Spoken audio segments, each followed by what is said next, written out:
अस्सलाम वालेकुम, खुश आमदीद।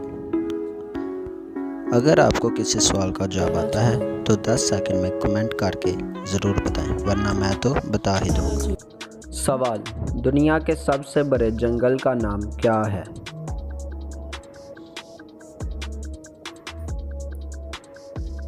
अमेज़न जंगल।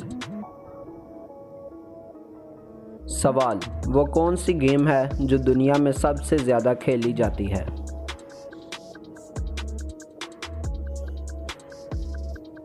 Tennis ball. सवाल: वो कौन सा जानवर है जो खड़ा होकर सो सकता है?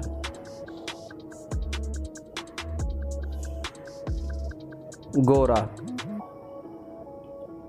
सवाल: वो कौन सी चीज़ है जिसे बाहर से फेंक दिया जाता है और अंदर से पका लिया जाता है, और पकने के बाद अंदर से फेंक दिया जाता है और बाहर से खा लिया जाता है?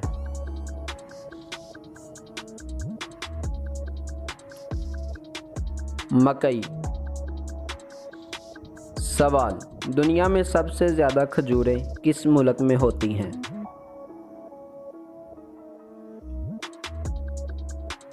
मिस्र में।